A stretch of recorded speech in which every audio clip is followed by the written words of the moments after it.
Hello, everyone, and welcome again. My name is Megan Davidson, and I am the Assistant Dean of Students for Parent and Family Engagement within the Office of the Dean of Students. I'm thrilled to be here today and to have you all here so that I can moderate the UD Parent and Family Connect applying for on-campus housing for fall 2021.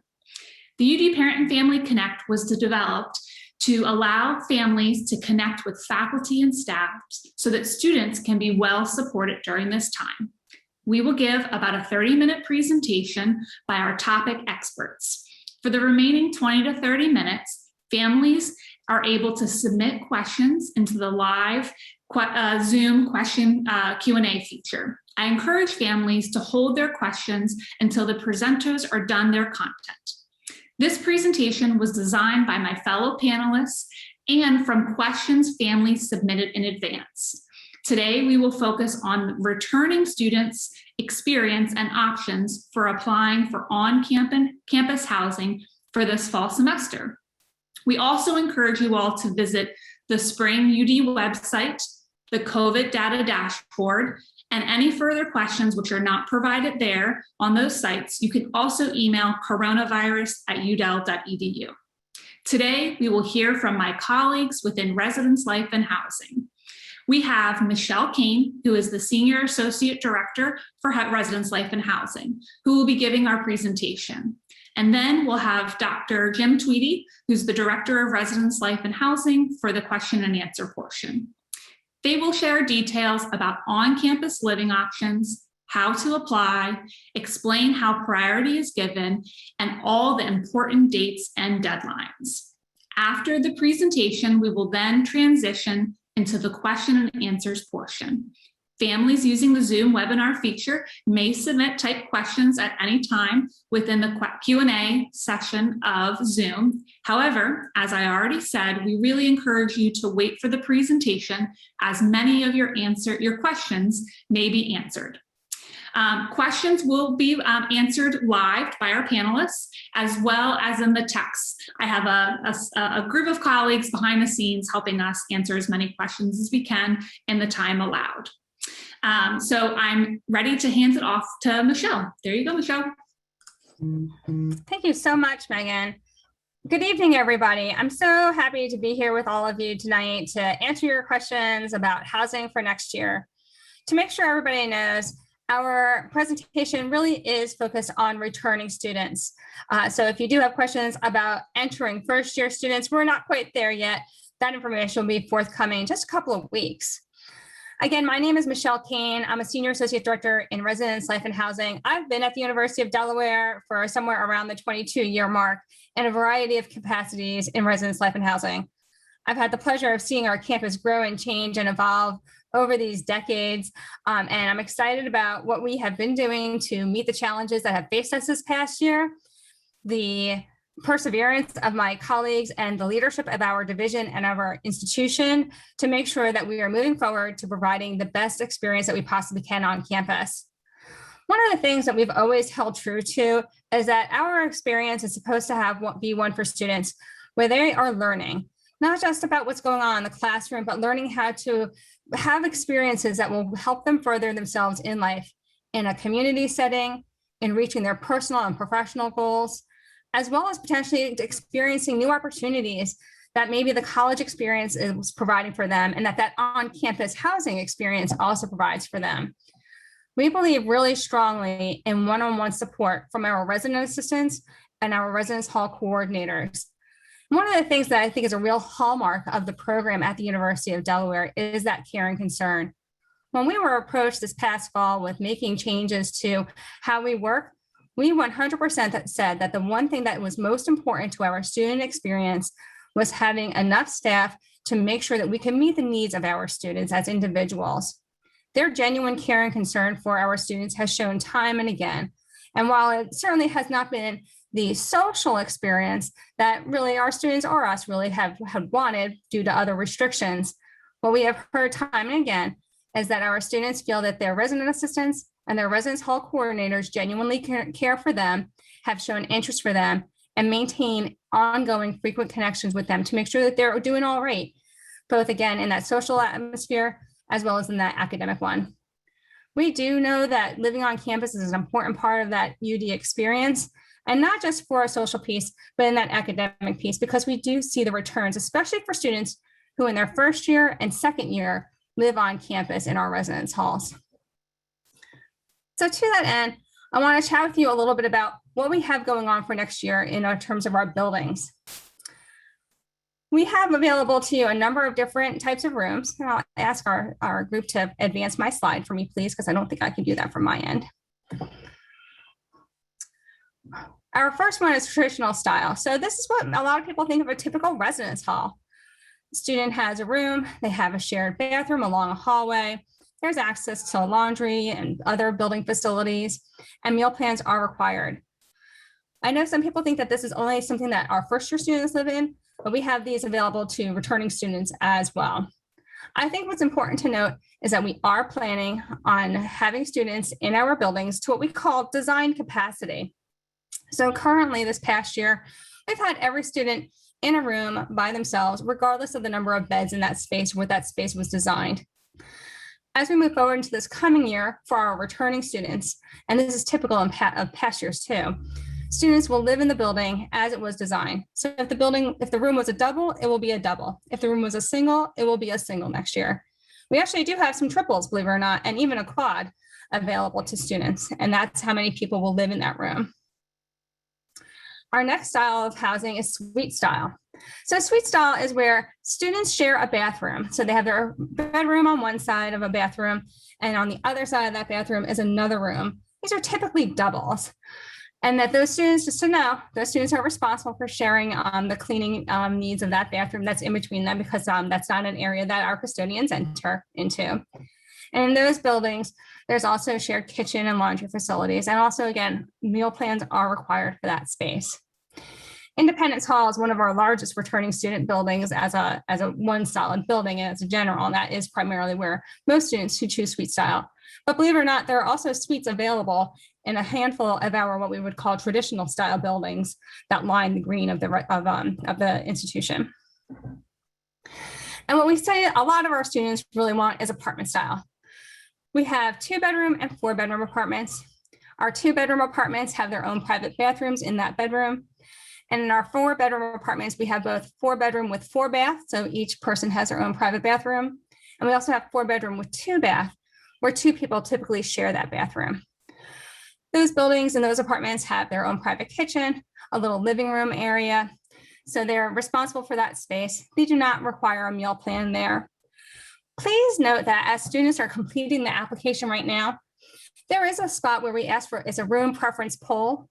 We are interested in the type of rooms and spaces that students are interested in, but please know that when a student applies for housing, they are not applying for a specific type of housing on our campus.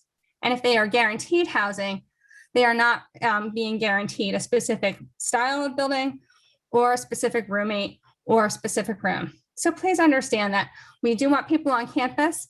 Unfortunately, we don't have as much as what each person typically wants. So our apartment style is usually the most requested and interested people are having it. But unfortunately, we are limited in the numbers that we have. So we can't put everybody who wants apartments into an apartment. But if they are guaranteed a space on our campus. Students also right now have the opportunity to apply for living learning communities and themed housing. So one of them is our upper division housing for honors. And I know there's been a lot of questions about that one. So please know we are limited in the number of spaces that we have in a general sense, but we have spaces set aside, and that the honors program will make decisions about who is into that community.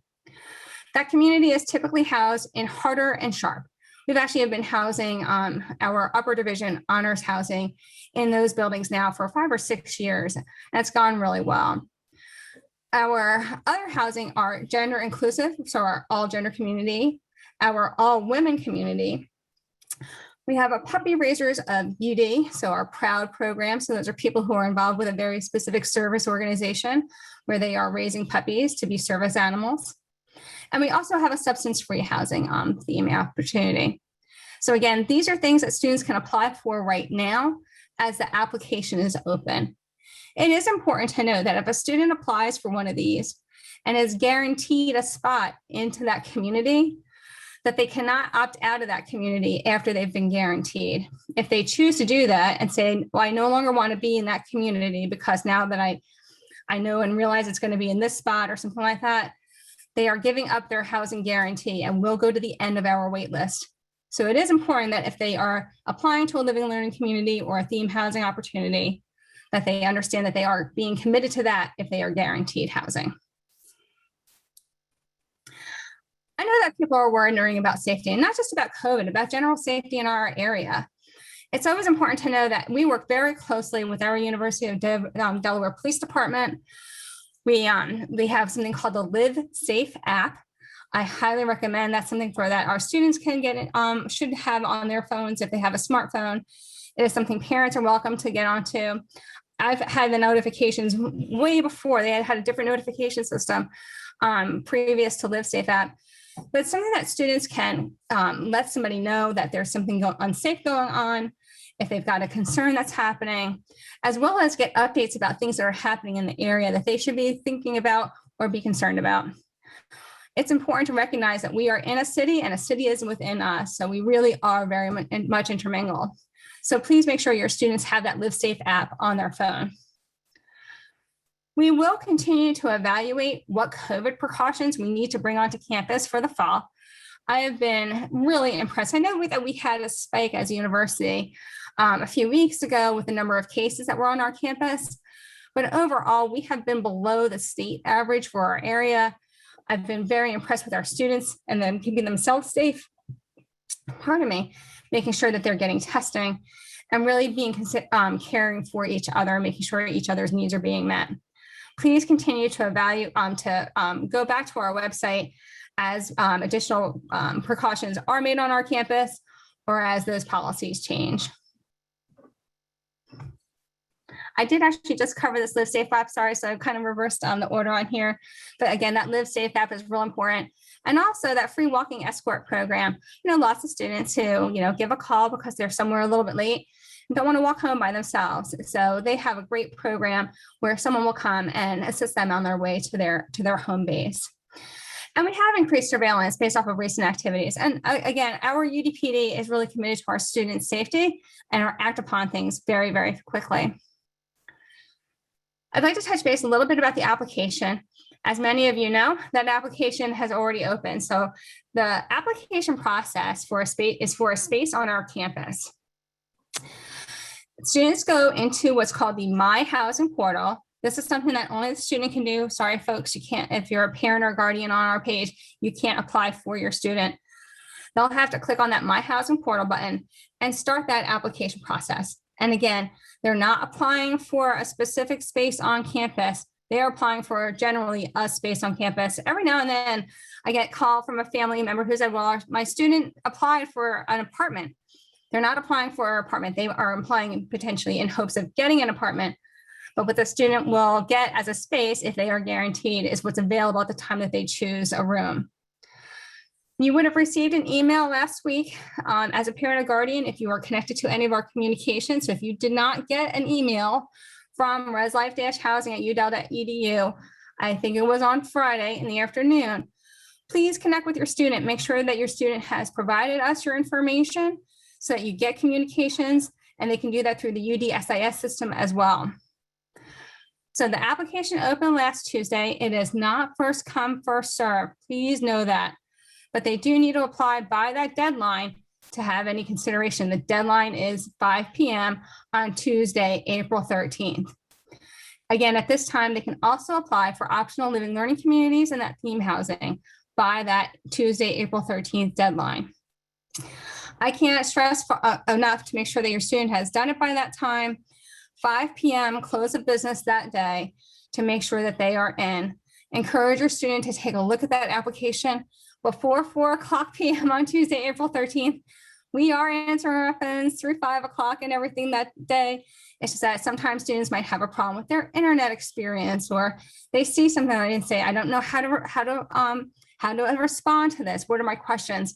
So you all know it's never great to wait till the last minute to approach it. And that's why we gave a 3-week time frame so that students hopefully utilize it. It'll take us a few days to get everything coordinated, but on April 20th, we plan to send out everybody an email to let them know if we were able to offer them a space on campus and be guaranteed, or if they are going to be on a wait list and not guaranteed yet. Please know that any student who's not been guaranteed, or actually right now, there's no charge, there's no fee right now to apply for housing. I can't stress the importance of that enough. There's no fee at all. And students can continue to go into the application before that April 20th time and continue to cancel it without any fee. As of April 20th, once a person gets guaranteed, there will start becoming fees. But if on April 20th, that person is on a wait list, they can still cancel without the fee.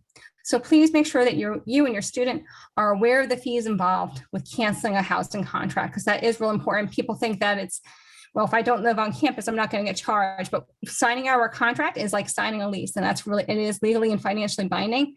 And it's really important to recognize and understand. So after we've guaranteed everybody, and we hope to guarantee as many as possible, how many that will be, we really don't know. We're not too sure what our projections are for this year in terms of who will apply. We're really out of a cycle, not knowing how people who were here last year will or will not want to be on campus, how people who are here or are not here will want to be on campus for next year. So I really wish we had an idea to say, we expect this number to apply and this many spaces to be available, but I really don't know how many will apply. So I do apologize, but our crystal ball broke a year or two ago, and I've not been able to find a replacement. So your patience with the process is appreciated. Most of the students who get guaranteed will be able to select their own room in our system.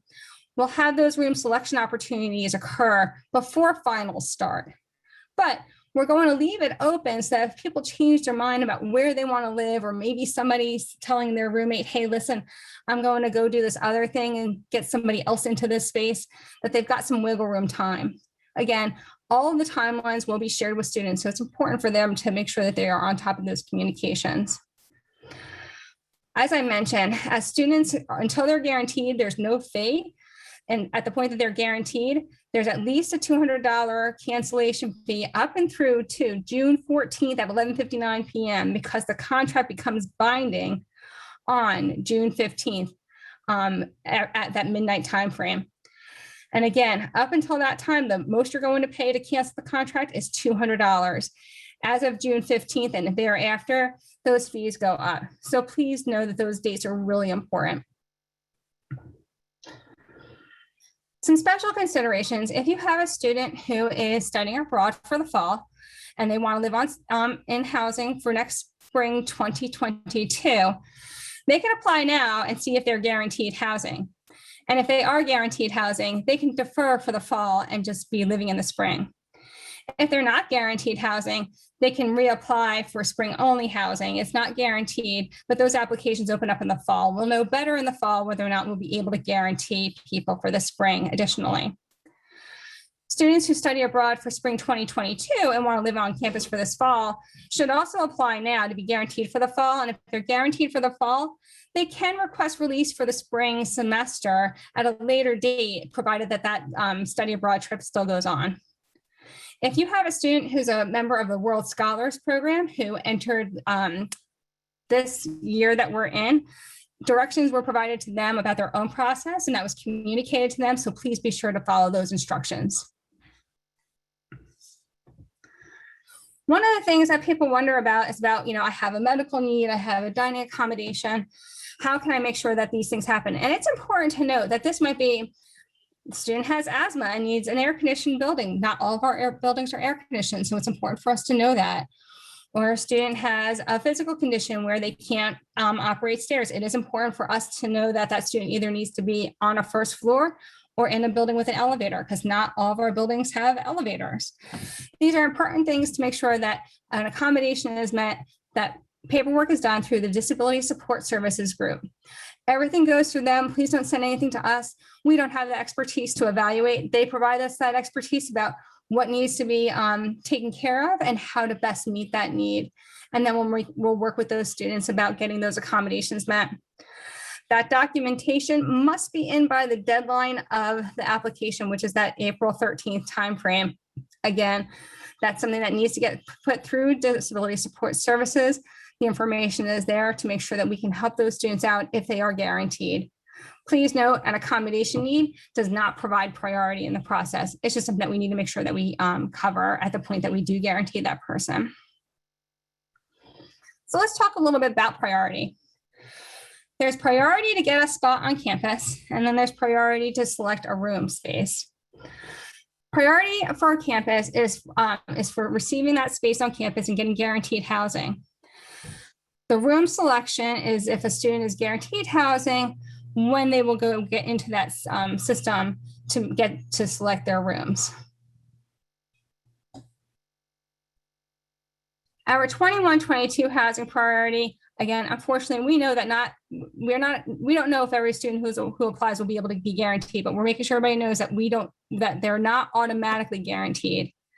Unfortunately, we do not have the capacity at this time to offer every undergraduate student a space on campus.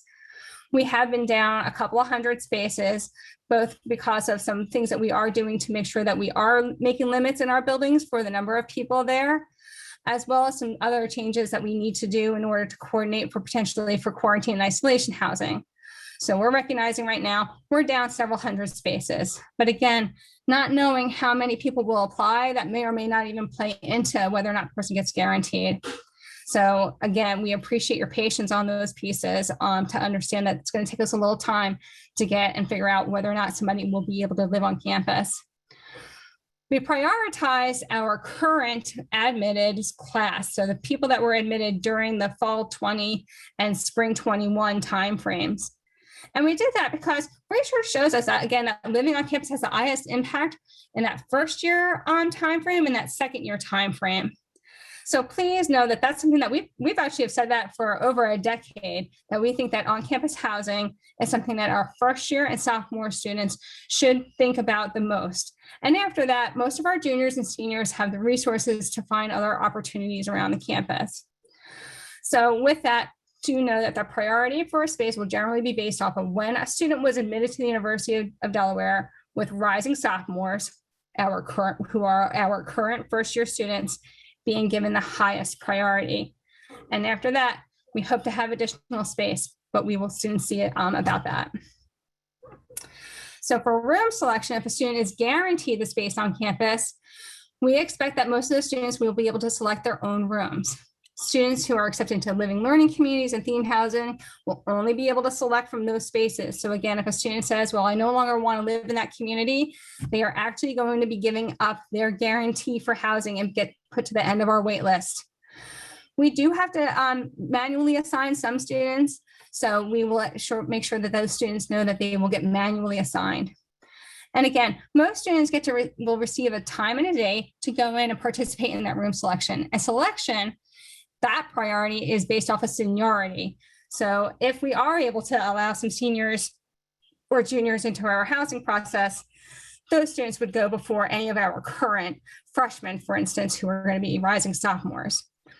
Priority at the time of selection is averaged within the roommate groups. If a person has a roommate who, say, if I'm a sophomore and my roommate is a junior, that junior status person brings us up a little bit higher. So stay in touch. You'll find us in lots of ways. We please encourage your student to select their email. We try our best to not overload our students, but I know that they get a lot of information. The number of times I heard a person say, well, I get so many emails. I understand it, so do I. But it's going to be really important for students to really make sure that they've done what they need to do. I noted earlier to make sure that if you didn't receive an email from us last Friday, you should encourage your student to make sure that you're designated as an authorized user in UDSIS. And there's where you see those instructions to receive reminders from us. You can join our Blue Hen Family Hub. We also, because we post some updates there, and we often post recent emails out to students on our website, that udel.edu/reslife. Most importantly to know, we're here to help. Our phone team has stayed active even as we work remotely. They are on our phones Monday through Friday, 8 a.m. to 5 p.m. We have our reslife-housing@udel.edu inbox. We do our best if you have to leave a voicemail message or if you send us an email to respond within 48 business hours. We're usually less than that, but please be patient as we certainly are going to get a lot more emails over this next month from both our returning group and as we enter into our first year group.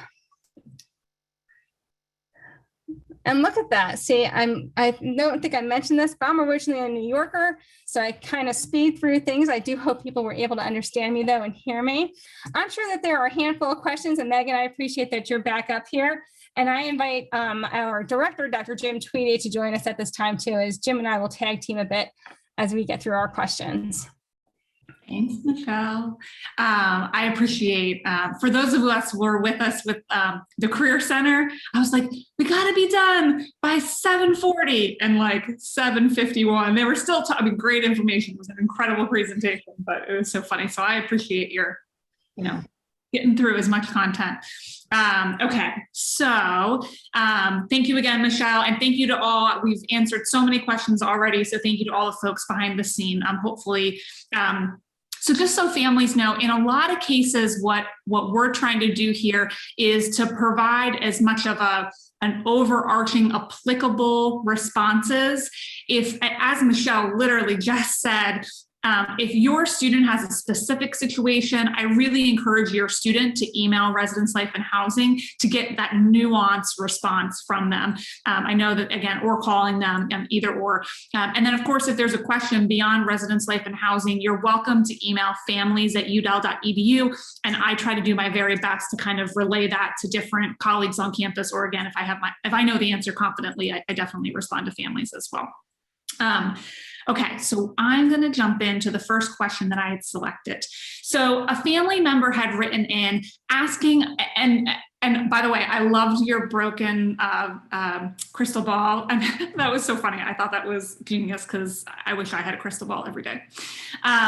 So again, we don't have a crystal ball. We're not positive, but I think this family's really just looking for estimates, kind of best guesses. I'm not going to hold you accountable. I will ask all the families, but some guess estimates about how many upperclassmen get the apartment style. And again, maybe it's kind of thinking through like percentages, and again, best guesses at this point, like how likely are they to get those spaces? And I know you just talked about that a little bit. So if Michelle, you want to take that one. Yeah, I'm happy to answer that question. So our university courtyard apartments is really the only apartments we have on campus.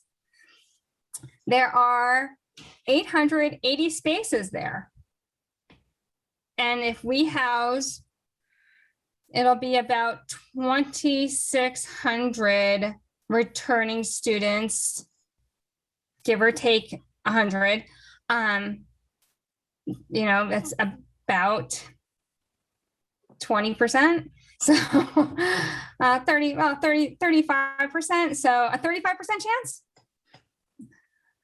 If so, I always tell people, and I hate to say this because I really do want to see people stay on campus. If living on campus is important, apply to live on campus.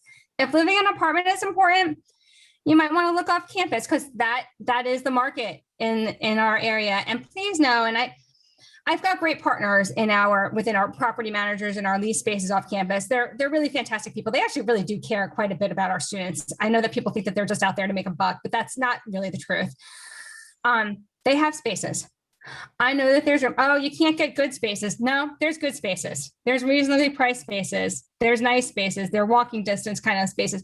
They are available in and around the community. So I always tell people, if you have your heart set on an apartment, we might not be the right situation for you. Great, thanks. Okay, so the next question I have is also in this estimate world here. Again, best guesses, no one's, it's just, I think a lot of my assumption with families is they just want to understand why, or the thought process or the explanation why. So this one wrote in that, we don't know how many freshmen, the applications, that number, we don't know. Can you give a ballpark number as I'm sorry, I'm going to reread this. Give numbers because you don't have any freshman applications. So how many students do you think we will be housing this fall semester across all of our spaces?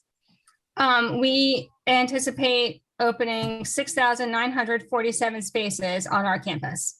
The 6,900 number is where we usually land at.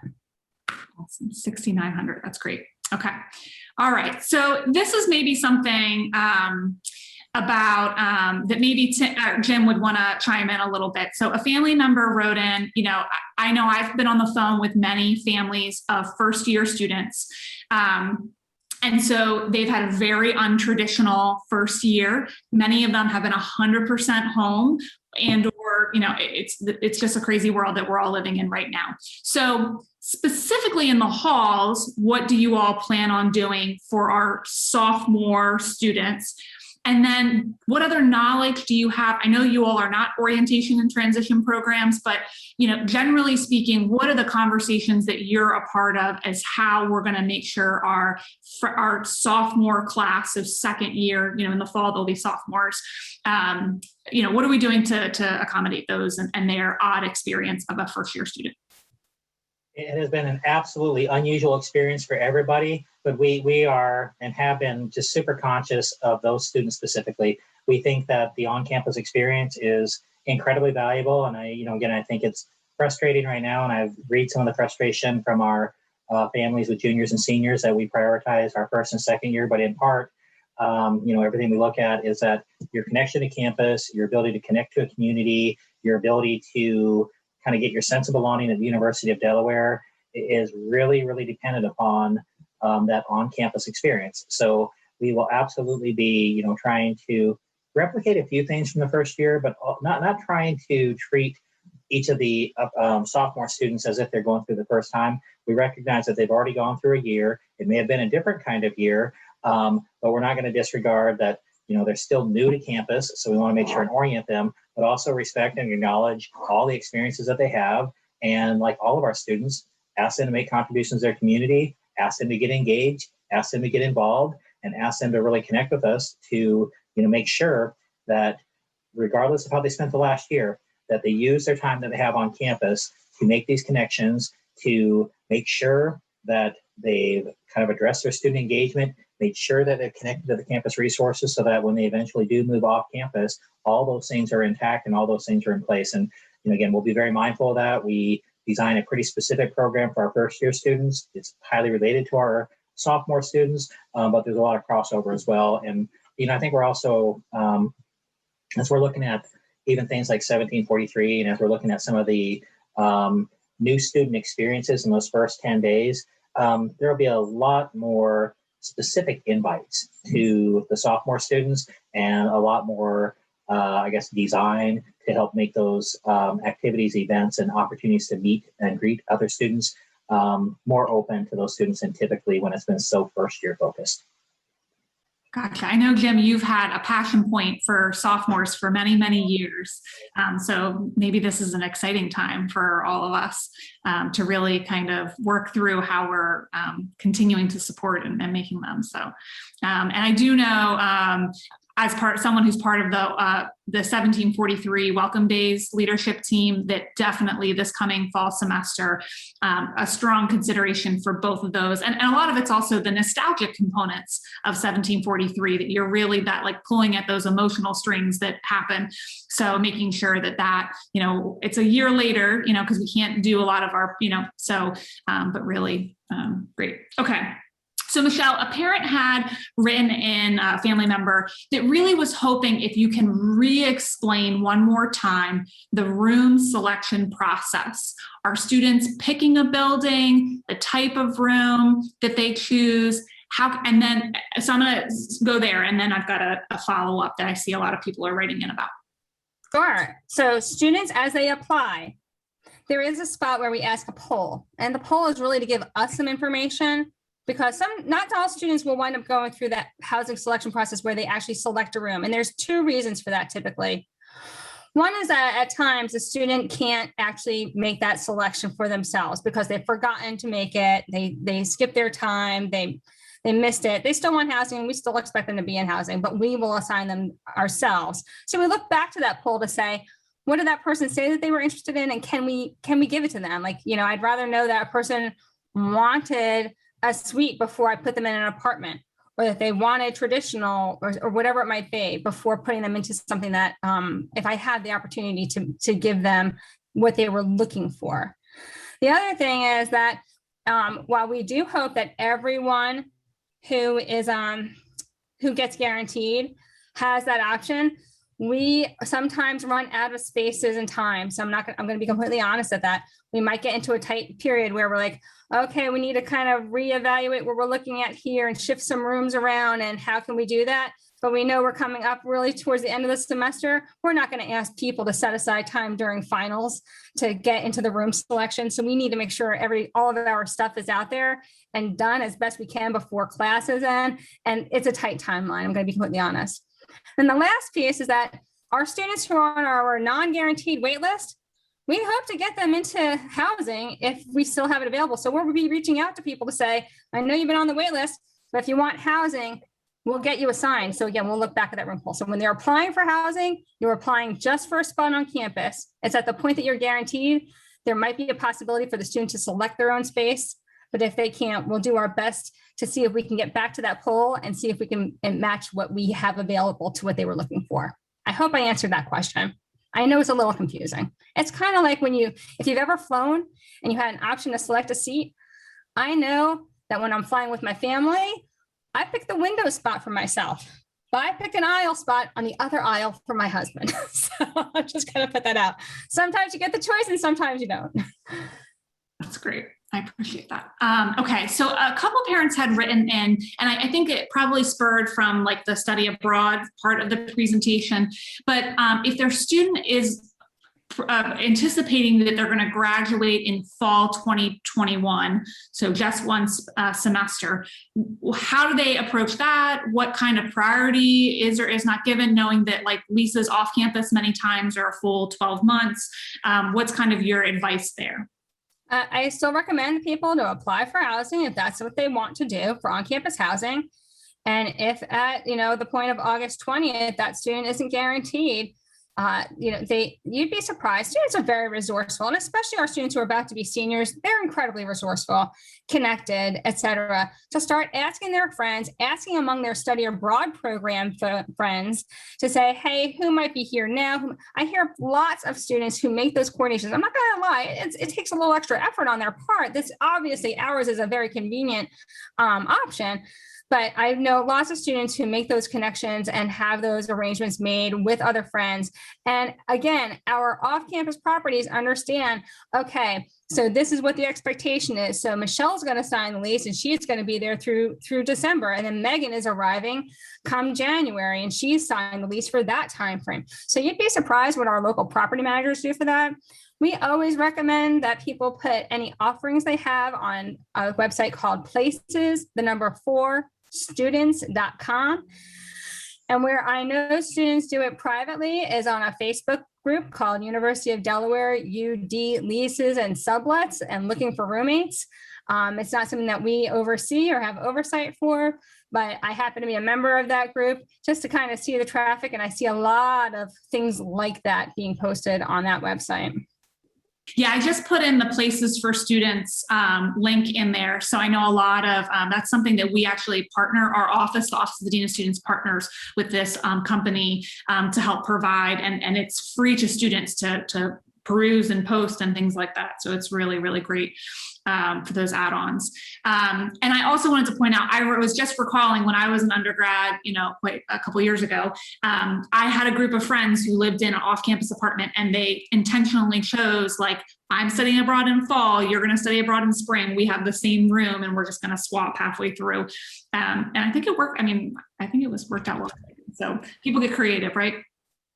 On that topic, Michelle had mentioned earlier in her presentation that we have a pretty strong relationships to a number of the major off-campus arenas that exclusively house UD students, and they also do things like kind of room assignment, roommate matching, and things like that. But they're also working with students who perhaps again really want to be out of their contract at the end of the fall. Somebody else starts here.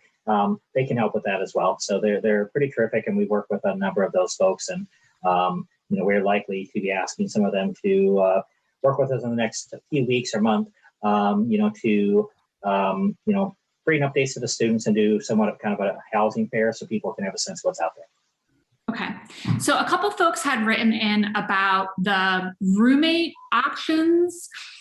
So, again, a lot of our students have never been on campus or are in singles currently. So what are the different, in your opinion, the different strategies or approaches that you have seen students, again, going into this application process, generally, how does that work? What do you recommend? What are their options? I'm going to let Michelle start with like kind of the numbers, but I want to add on this one too, Michelle.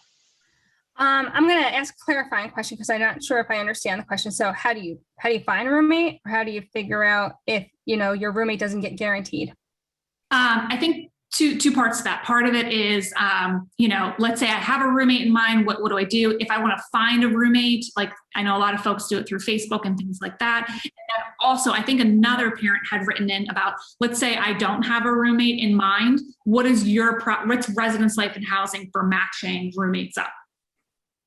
Oh, okay. So let me start with the potentially, like, you've not really met anybody. How do you meet somebody? If you are guaranteed housing, students who are guaranteed will have a brief period of time in that week time frame to go into our housing application, and students can get a roommate match based off of the lifestyle questionnaire that they answered. So they would have answered these questions back when they first applied for housing, but they can always go in and modify their responses to those questions. They are questions like, do you think the room should be neat? Do you think the room can be kind of messy?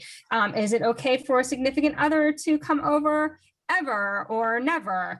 So they're not so dichotic like that. They really are a range. So those are things that a student can go in and find potentially a match for a roommate and connect with that person to see if they're a match.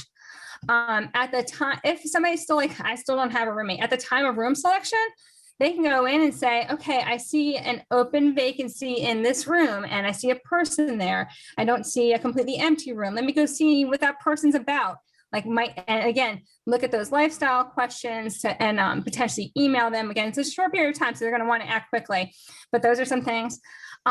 As for returning students, I have to admit, I know a lot of freshman students who go on Facebook and look for roommates. I haven't heard that as much for returning students. We certainly have our share of returning students who, even in the past, so minus this weird year, who go into the process without a roommate. So it's completely normal to go into a second and even a third or a fourth year of housing not having a chosen roommate, because either maybe it might be that somebody that they want to live with decided to live off campus. This person really wants to live on campus, or they had chosen to go this other route of, I really wanted a traditional style residence hall. It's saving me money in a different way. So some of those pieces really do factor in. And I don't get me wrong, we always have some roommate problems. Goodness, I've had the same roommate for 18 years. Somebody please come and help. So, but it's all good. We still help them out. So I think that I get why people are a little still stressed about those pieces, but there's still a lot of options. I don't know if that's where you're going to go with that, Jim, or not. I just would add that we're all afraid of the nightmare roommate story, and we've all experienced some pieces. And trust me, I've read a lot of reports, and there are some nightmare roommates out there. We help no matter what. If you encounter something, we are there to help. We have a lot of strategies. We have a lot of tools in place.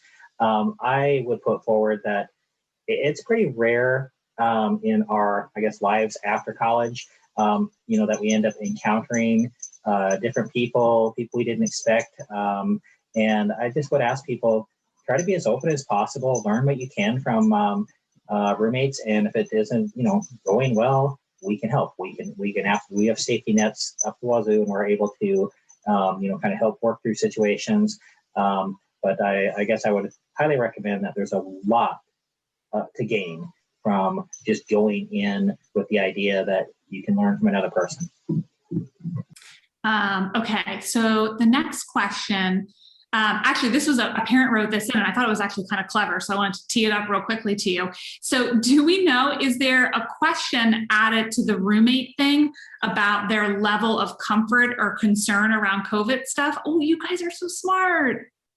Talk about it. Michelle, you're the genius. Okay, great. No, it's always a joint effort, and certainly for everybody here.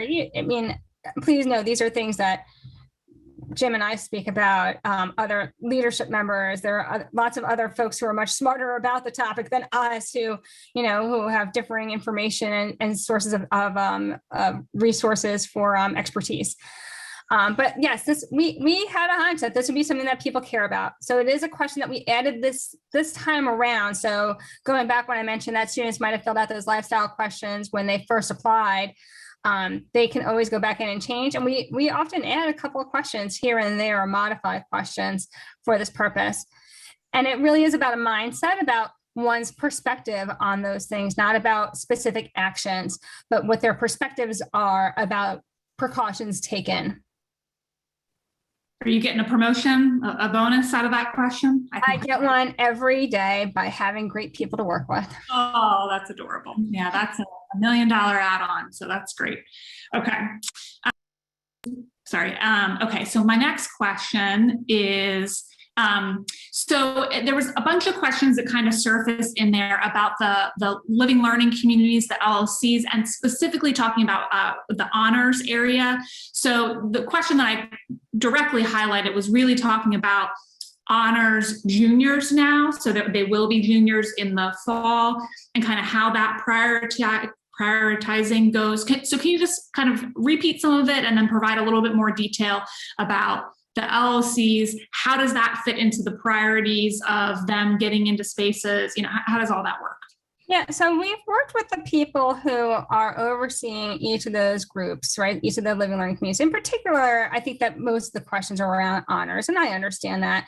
One of the things that I think is really spectacular about our honors college is the first year experience honors living learning community. And, we did our best to honor that this spring as best we could by placing everybody who could live on campus and was coming to campus, because not everybody did, right? So we have plenty of first year students who never came onto campus this year.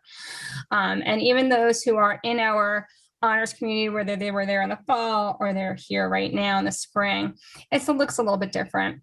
But we've talked to them about that program. And I will say their returning student program over the last handful of years has been very small.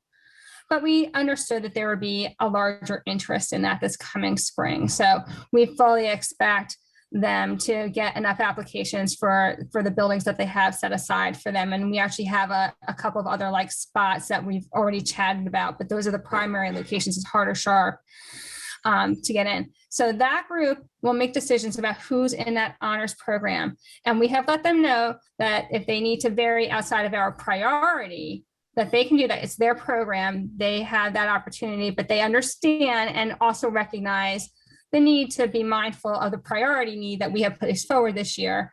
So the honors program will make the sole responsibility about who is into that living learning community. And then the selection, though, is in terms of the actual rooms, is designed by us. And that is that if they did have space to allow for a junior or a senior, those students are selecting before a sophomore. Okay. Your job is really tough. Makes it interesting. I don't get bored. Definitely. Okay. So we've got about 10 minutes and I feel like there's a slew of questions left. I do want to say one thing, Megan, that I saw a couple of times, because people are like, and I love this about our high schools these days, that, students come in, they only have one semester or barely a semester and they're already a sophomore. Please know that when I'm talking about priority for getting a spot on campus, it is about when the student was admitted. So if the student was a fall 2020 admit or a spring 2021 admit, they're a freshman in my eyes right now. They are a rising sophomore, even if by credit, their credit shows something different. By sophomore status, or a rising sophomore, I am talking about students who were admitted during those timeframes. And same thing when it comes to juniors or seniors.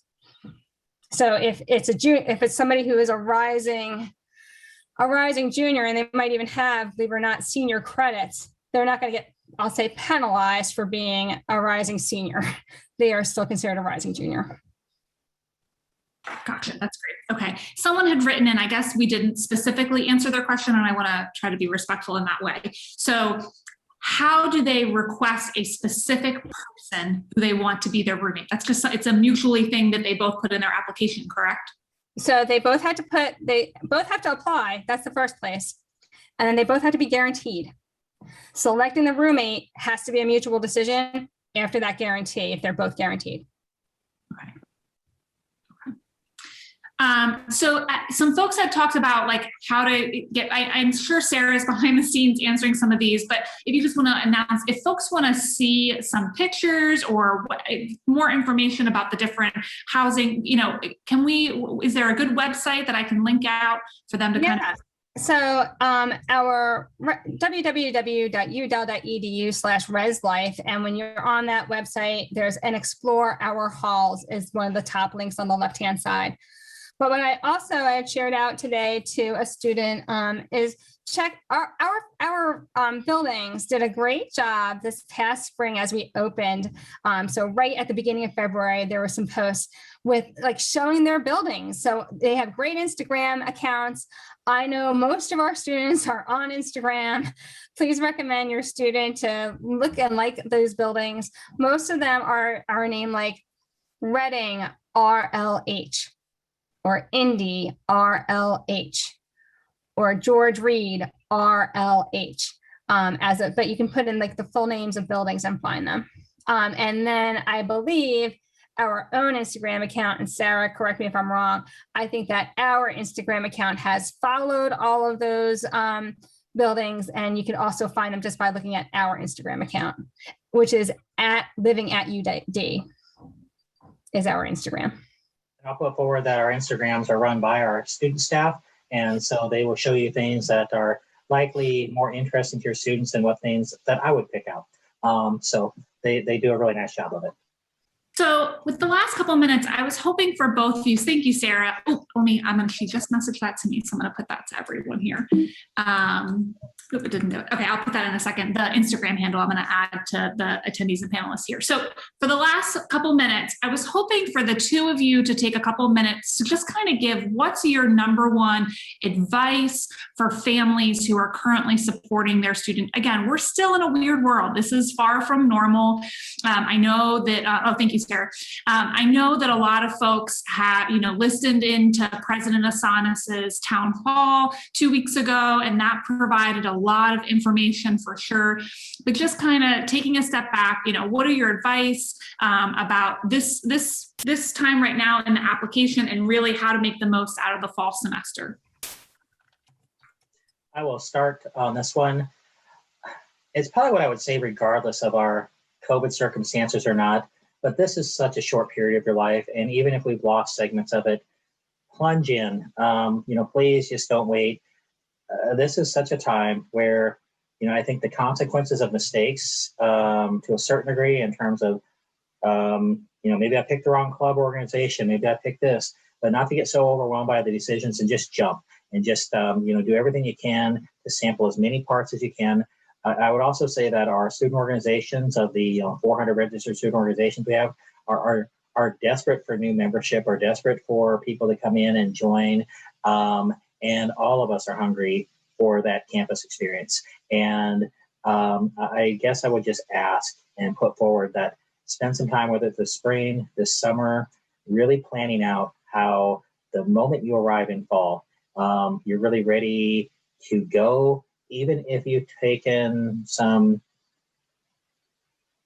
pick the wrong clubs, it's fine. Just go in and try as many as possible and meet as many people as you can, because we're all going to be wanting to meet people. Even if we're in our sophomore year, our junior year, things like that. It's going to feel a bit like that first day of freshman spin, when doors are open, people want to get to know one another. There's a moment in time here where I think all of us are hungry for this, and all of us are hungry for that kind of engagement. So it should be a very exciting time, but don't be an observer and just jump in as much as you can. And I also put forward that my hope is that your students didn't merely survive the COVID components. Every person learned a great deal of new skills. They all have new skills to bring to a new environment. Please apply them. Please bring yourself to our community. Please add to the community here. You've learned an awful lot and you become incredibly resilient. You become incredibly creative. So please bring it to the fore and make contributions to those people around you. And I think you can do amazing things here. And I'm just super excited about the fall that way. I'm not going to try to be a complete broken record, but one of the things that I had the opportunity to do this past weekend was interview people who wanted to be a resident assistant for this coming year. And there were a number of them who all ranges, people who are currently first year students, people who were freshmen last year, who weren't even on the campus in the fall because they were a world scholar in the fall. So they were on campus for like 3 weeks before leaving and aren't here this year. And what I found was just students who were really active. Like they're telling me about all these things that they're, I'll say in quotes, air quotes, doing on campus with the campus community, even if they're not physically here. Like, and while this is not my norm, this is not even the norm for these students, they are so much more technologically advanced in understanding how to do this whole connection virtually. Oh my God, again, I'm going to date myself. And when I say, it's not the chat rooms of the, and, so it's like, it's just this place where there, this exchange of ideas and connections have still really thrived. And I also understand that that's not for everybody. And I'm hearing from friends and family and other parents and guardian members from our UD community about, their student is already shy and now they're not really meeting people. It's still going to be tough. Trust me, it would have been tough even if there were people and interactions in big group events. But finding those niches, they're there. Sometimes we have to look for them a little bit harder, but again, that would not have been any different in any other world. But as we get into this fall, having that hat on of, I might not be a freshman, but I have opportunities to make new connections and going for it.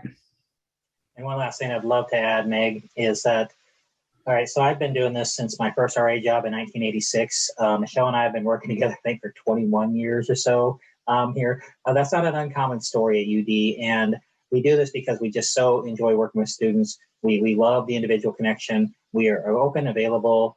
People are facing challenges or just want some advice. I mean, those are some things that, I think most of us here really enjoy doing. And I think you'll be able to find that network here. So if it isn't going exactly, kind of the way you had in mind, or if there's some stumbles along the way, we have people to help and we're all ready and there to do so. Yeah, I completely agree. I tell families all the time when I'm on the phone with them or emailing, that's why I love working at UD, is that every colleague that I work with directly genuinely cares about the experience and is willing to do whatever it takes to help.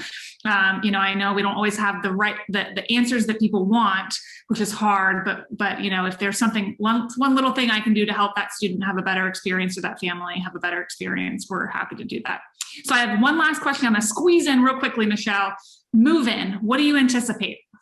There's going to be a lot of people and they're going to get into buildings and it'll be awesome. We believe we will do a move-in similar to what we've been able to deploy these past 2 semesters, where students will be assigned a date and a time to come onto our campus. More information to come soon. Great. I know we definitely liked some of the things that help make a lot of things easier, for sure, the new add-ons from that. So before I leave, I'm going to put in the chat, or maybe Adam or Sarah doesn't mind doing it for me. If you all, I know there's still a lot of questions that we didn't get to in the time allotted tonight. So if you have follow-up questions that you really need answers, I really encourage your student or you to email Residence Life and Housing, or again, if they're outside of the housing area, you're welcome to email families@udel.edu for questions as well, please. And then the other things so much, Michelle. So I just wanted to say thank you to Michelle. That was a long presentation with a lot of really, really nitty-gritty details. So thank you for being here. I'm mad that Dexter, Michelle has a new puppy and we got to see it before families joined, and I'm mad she didn't give a little presentation. No, he's so cute. Yeah, so cute. And then Jim, of course, thank you for always being you and being here. Again, thank you to my colleagues behind the scenes answering so many questions tonight, and University Media Services for always doing an excellent job helping us put this together. And then, of course, families, thank you all for being here. We really appreciate your time and attention and supporting your students as best as you can. Again, all of us are here to have them have the best experience that they possibly can. So thank you all for being here, and we'll see you next time.